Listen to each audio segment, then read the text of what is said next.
Hello students, आज हम पढ़ेंगे chapter 4 in the kingdom of fools. इस चैप्टर में एक राज्य था जिसमें राजा और मंत्री दोनों मूर्ख थे। वे दूसरे राजाओं से भिन्न तरीके से शासन करना चाहते थे। उन्होंने आदेश दिया कि रात को सभी लोगों को जागकर काम करना है, जैसे कि सूर्योदय होगा सभी को सो जाना है। जिस किसी ने आज्ञा का उल्लंघन किया उसे मृत्युदंड मिलना था। एक दिन एक गुरु और उसका शिष्य शहर में पहुंचे। भरी दोपहरी थी और हर कोई सोया हुआ था। जैसे ही सूर्यास्त हुआ, पूरा नगर जाग उठा और अपने काम पर लग गया। दोनों व्यक्ति भूखे थे। वे कुछ किराने का सामान खरीदने गए। उन्होंने देखा कि हर चीज़ का एक ही दाम था। एक डड्डू। जब वे खाना पकाकर खा चुके तो गुरु को एहसास हुआ कि मूर्खों के एक राज्य में ठहरना बुद्धिमानी नहीं होगी।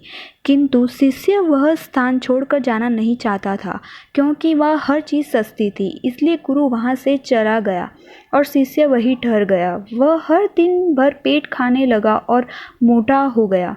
एक दिन एक चोर दीवार में सेंध लगा अगर एक धनी व्यापारी के घर के अंदर घुस गया।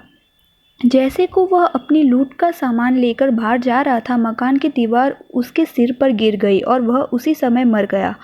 चोर का भाई दौड़ता हुआ राजा के पास गया और उसने शिकायत की कि एक मजबूत दीवार नहीं बनाने के अपराध से व्यापारी को दंड मिलना चाहिए।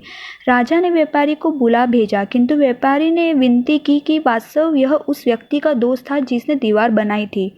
राजमिस्त्री को लाया गया। उसने कहा कि जब वह दीवार बना रहा था तो उसका ध्यान एक नर्तकी पर चला गया था।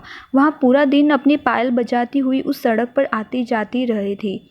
उसी नर्तकी को दरबार में लाया गया। उसने अपनी तरफ से सफाई पेश की कि उसने सोनार को अपने लिए कुछ आभूषण बनाने के लिए कुछ सोना दिया हुआ था। सोनार एक आलसी व्यक्ति था। उसने काम को करने में देर लगाई।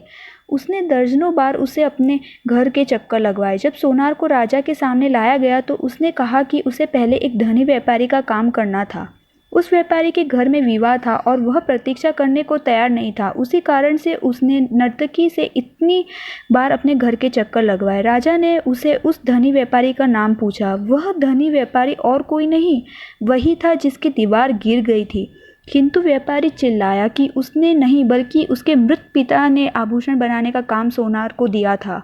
राजा ने कहा कि अपने पिता की जगह पर उसे दंड मिलना वाजिब था।